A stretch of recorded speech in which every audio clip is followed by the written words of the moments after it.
Hey there, Aries. How you doing? So we had the full moon in Capricorn last night. I'm not sure how you dealt with it, but I've woken up with a really intense feeling today, I have to say. And I guess the moon is coming into an alignment with Pluto.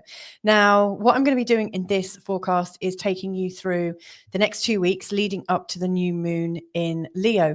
This is a time, I think, when we're releasing our burdens and stepping forward with boldness. And what I want to do is pace you through this so that you've got, I think, a few things to consider that will help you along the way. If you're new to this channel, by the way, my name's Louisa Tanner Munson. Hello, and welcome to Feel Good Astrology. If you've been back before, if you've just come back and you've enjoyed it before, thank you so much and welcome back. So what we're going to do is I'm going to be working from a set of slides that help to give me some prompts. And before I bring up my first slide, I just want to thank everybody that usually participates in some way or who helps to support the channel. I really love that about you. Thank you so much. So we're going from a full moon to a new moon. And what this means is any of the sort of chaos and heightened tempo of, last night and the last few days, it's going to start to cool off. And really what we're doing is coming into a more internal journey over the next 2 weeks leading up to the new moon in Leo. This is a time when, especially in the second week of this forecast period, when we're really tasked to go inside and use our intuition a lot more. So what I want to do is just show you how it kind of looks on a diary. So I'm recording this today on the 11th of July. So we had the full moon in Capricorn last night. And you'll see, I mean, these are the major aspects. So I'm not including all the moon aspects because, I mean, the moon is changing signs all the time. But what I want to, what I've included here are all the big ones, where planets are making either a sextile, a trine, a conjunction, a square, or an opposition to each other, then I've mentioned them.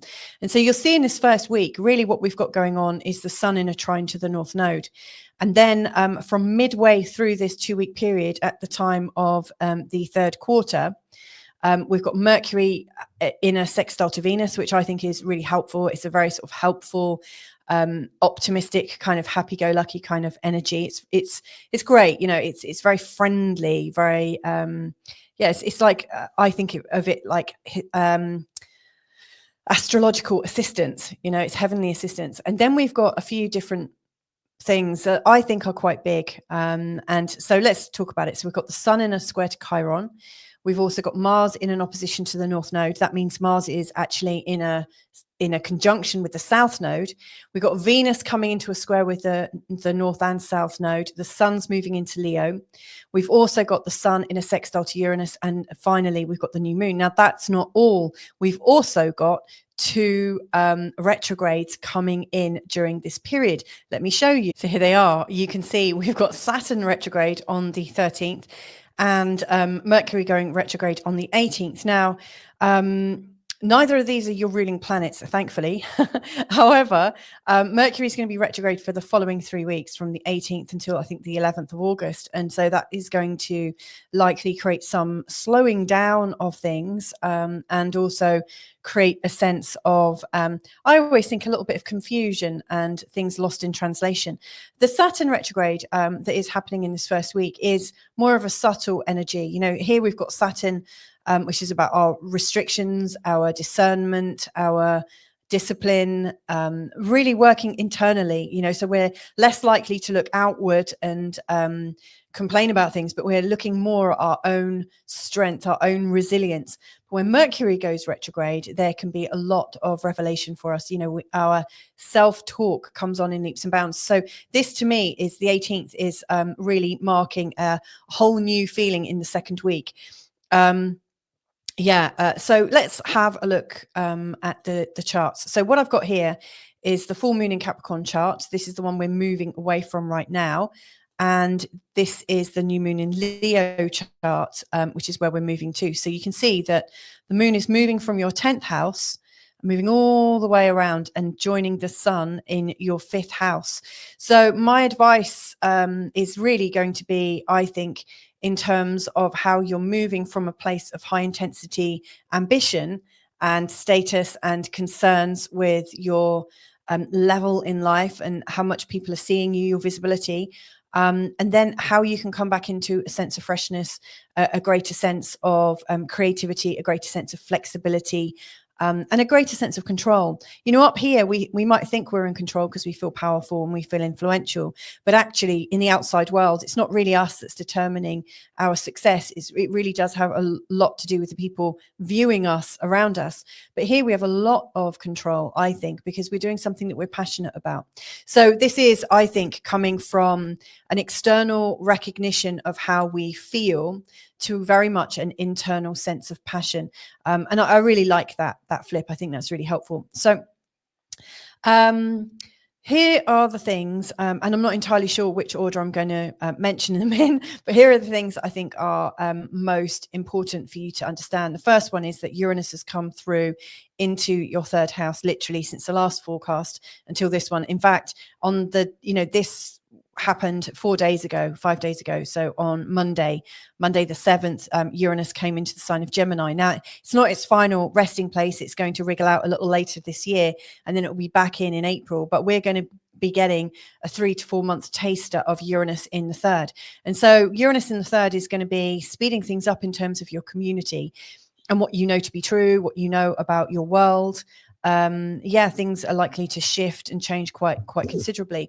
Now, at the time of the full moon, you'll notice that Venus is just separating from Uranus. Venus and Uranus have really, I think, just recently created a bit of a splash in terms of your impact within your local community. And so it may well be that over this next 2-week period, you're really starting to feel the energies of that, like increased friendships, unusual friendships, friends that are doing different things. To me, any way that you're relating to other people is bringing you into a world of difference and a world of change. And I think that's quite significant because it's going to be rocking you quite a bit. However, with Pluto up here in your 11th house, which is very much about the friends around you and the networks, and also the global visions or community visions that you might be working on with other people. I really think you're moving in a whole new way right now. And dare I say it, I think if you've recently made, a switch in terms of your friends and networks, I would say this is one of the most important times in terms of your networks. It really feels like you've connected in to a tribe or a group of people who are as passionate as you. So this is big. From an astrological perspective as well, you might be joining astrological communities and chatting a lot with other people. It's not a plug for my own, by the way, but Uranus coming through into the third house can show a lot of learning about astrology. But Uranus is going to be here for quite a while. And so I actually think, what this is really referring to is your observation of the changes going on around you. Now, as big as that is, at a more personal level, with the moon at the start of this forecast period, just moving out of this trine with Mars and the advancing Mars and South Node conjunction, what I really see here is that there's this sense of finishing unfinished business. There's a sense of there's something that you need to complete on. There's something that's been lingering for quite a while. And you might need to go back into the past to understand it. It's very, to me, it almost feels like your past is just around you all the time at the moment. It feels like the lessons of the past, the situations of the past, they just feel very current right now, like they're slipping into your life just a little bit too easily. Whereas the North Node is really moving you into unusual and different and psychic and maybe invisible realms. Maybe there's a sense that there's something a lot more important that you can't quite put your finger on. And so I think you might notice that over this next 2 weeks, you're quite distracted by old stuff. You're quite distracted by old decisions you've made, old different ways of working. And yet there's this calling for something much deeper with a lot more purpose. Now, obviously, you've got Saturn and Neptune in your first house right now. And Saturn is going to be joining Neptune. What I mean is he's also going to be going retrograde. Neptune's already retrograde. They've already done their bit in Aries for now, and they're going to be heading back into your 12th house, which they're both going to be doing. I know Saturn's going in there in September and Neptune, a while later, I think maybe November time. And then they'll be both coming back over January and February. To me, what this is indicating is that the changes you've gone through since March, in particular your creative ones, and also the structural changes that you felt coming in since May, maybe your new desire to somehow be stronger, more resilient, to be able to weather any storm. You know, there's a new you emerging, and part of that is because of the friendships that you've got and the people that you're learning from and sharing with. But what I really see coming up right now is this need to sort of dive back into yourself a little bit, to sort of reel it back in a little bit. It almost feels like you've moved a little bit too fast. And I was commenting on this recently. It feels very much to me like things are moving very fast, and my mind might be able to perceive it. My emotions definitely get caught up in the speed, but my body doesn't quite catch up. And so what I really see right now is there's this need to just slow down on the resilience, slow down on your development, slow down on the very heavy demands you're putting on your body and on your persona in general. Just slow right down and kind of remind yourself of why you're doing this, your sort of hidden motivations. So this is more of a longer term thing. Now, with Mercury going to be going retrograde in your 5th house, it's kind of interesting. I'm going to move this on to the next slide now. Mercury is going to be going retrograde in this part of your chart, which is very much about love, is one of the sort of connections, but more generally about new things coming in. You know, Mercury going retrograde in the same element as Neptune and Saturn are going retrograde in. To me, this is an indication that the new context you've got for yourself, you know, like the new ideas, the new feeling of excitement and passion about this new you that's coming out. To me, it just feels like your identity and the things that you might be doing because of your new identity and those new feelings. To me, it's just time. Again, it's another indication to step back. Mercury retrograde is talking to you. You're talking to yourself. Maybe you don't feel quite ready to be as creative and to sort of birth something that you're working on. Maybe you've lost a little bit of confidence in recent times. Maybe you just need to take a little bit of time to get back into your body and to feel a lot more stable and solid.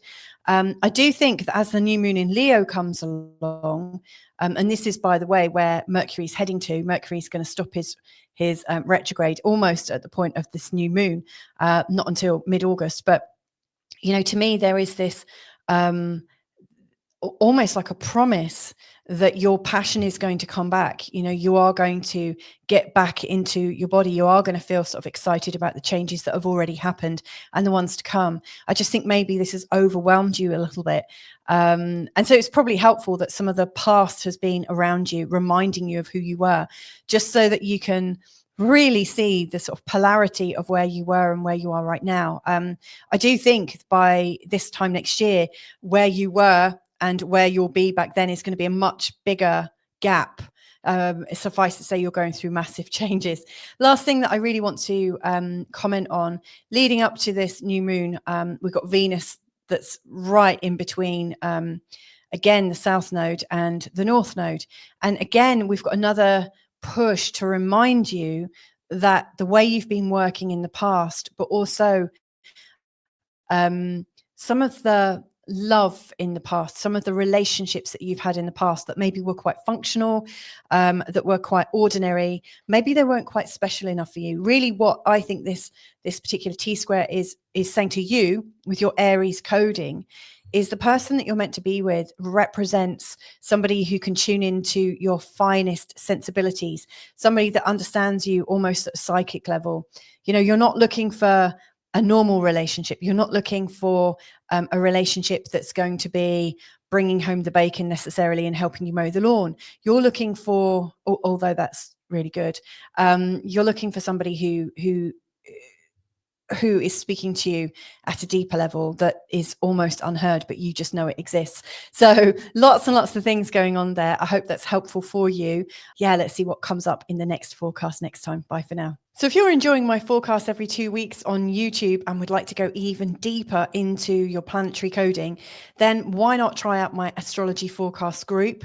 What you'll get for this small investment of $9 a month is a relationship and connections forecast every 2 weeks, a career and ambition forecast every 2 weeks, and also Monday to Friday daily updates where I share everything that I think you might need to know to get into your flow. If this sounds good to you and you want to join, then all you need to do is click on the link in the description field below.